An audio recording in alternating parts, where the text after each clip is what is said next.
If you will recall from the previous lesson, similar polygons or similar figures are figures that have the same shape but not necessarily the same size. But there are also two things that are always true about similar figures. The first thing is that corresponding angles are always congruent.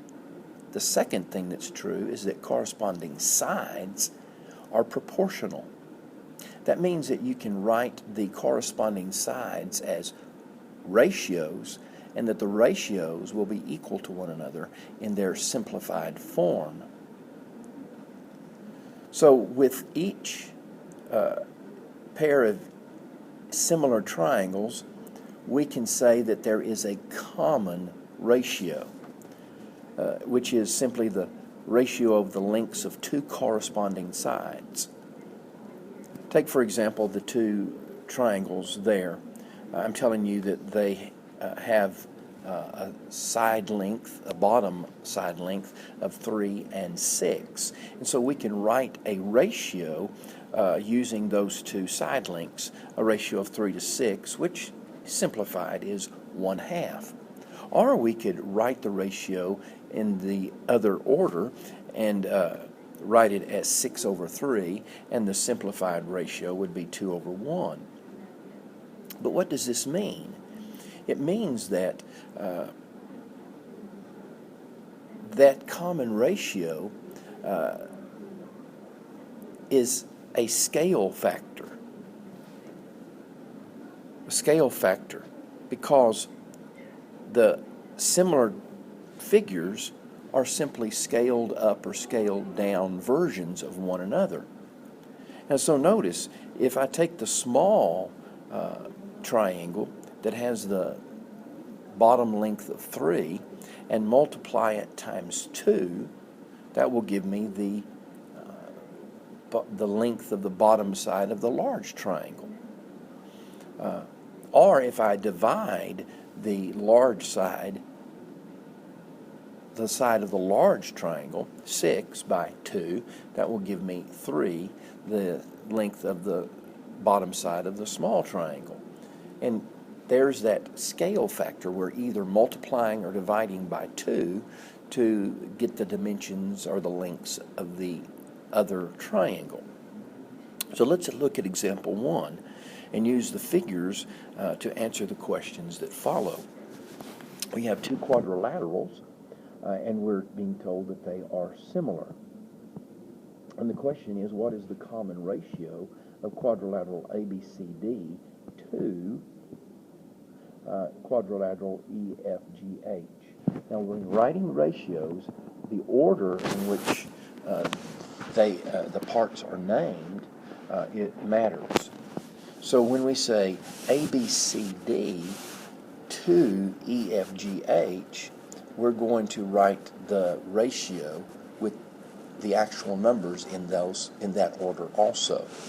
So we can look at side AB and side EF. They are corresponding, and we can write the ratio of AB to EF are 5 to 2.5, which simplifies to 2/1.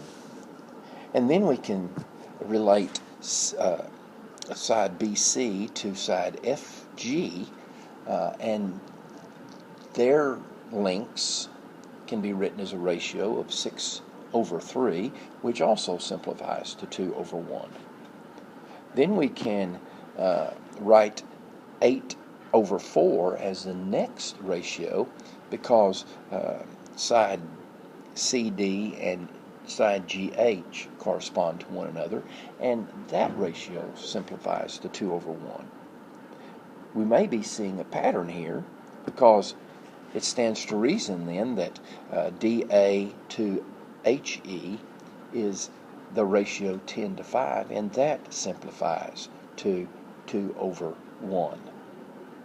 So the scale factor of 2 tells us that if we multiply the side lengths of the small quadrilateral, that will give us the side lengths multiply that by 2, we will get the side lengths of the larger quadrilateral.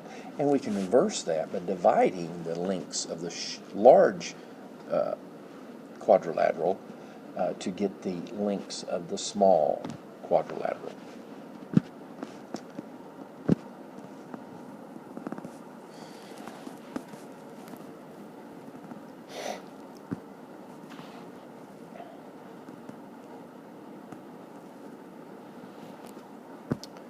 So let's look at example 2.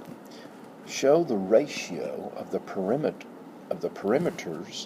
is the same as the common ratio. Well, the common ratio is 2 over 1. And to show that the ratio of the perimeters is 2 over 1, we must find the two perimeters. The perimeter of ABCD we find by adding 5 plus 6 plus 8 plus 10, and that equals 29. And now we want to find the perimeter of the smaller triangle, EFGH, and that perimeter is found by adding 2.5 plus 3 plus 4 plus 5. And so that ends up with a ratio of 29 to 14.5, which simplifies to 2 over 1.